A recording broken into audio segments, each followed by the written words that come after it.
ni. Dan sekarang pun baru-baru ni saya nak cerita sikit lah. Tapi kejap dah saya buat kelas. Kenapa saya dah lama tapi saya rasa kira balik berapa lama sebenarnya saya ada fokus satu pertandingan ni yang bernama dan jadi saya banyak praktis last baru rakam. Saya tak ada ini kamera lepas tu cuma dia macam baby sikit lah.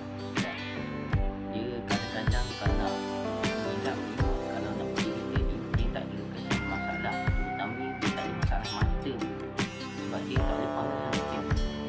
Sebab tu macam itulah sebab tu dah saya dah lama.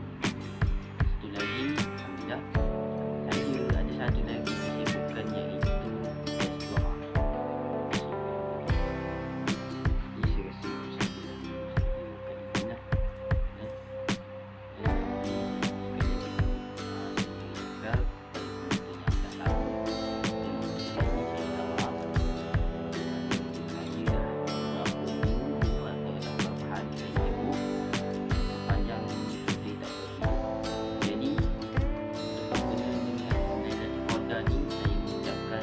salam Ramadan al-Mubarak, salam Lailatul Qadar, dan salam nuzul Al-Quran.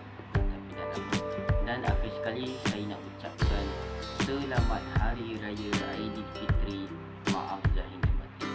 Tapi sabar dulu, buat raya kita tak tahu, mungkin hari Jumaat ataupun hari Sabtu.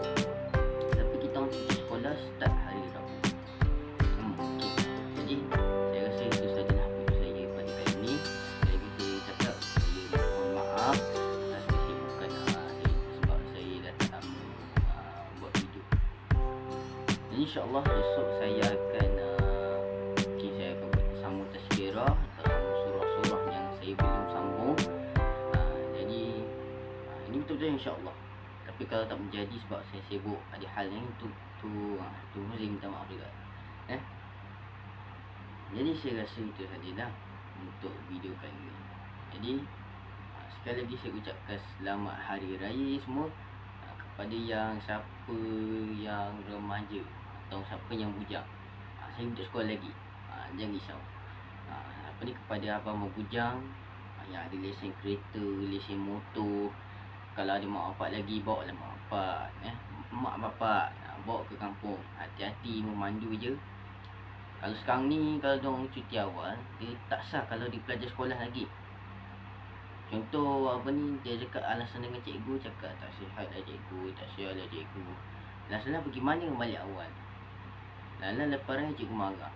Dia cakap, apa sah kau apa ni, cakap tak sihat. Alasan aku cuti awal Lepas tu budak jawab, mak bapak saya cakap kita cuti awal. Jadi mungkin ada perbezaan lah percutian mereka. Maknanya cuti diorang ni macam kadang kalau kat negeri lain dia cuti awal sikit. Tapi kalau kat negeri saya ni lain. Dia cuti start Rabu. Itu untuk sekolah.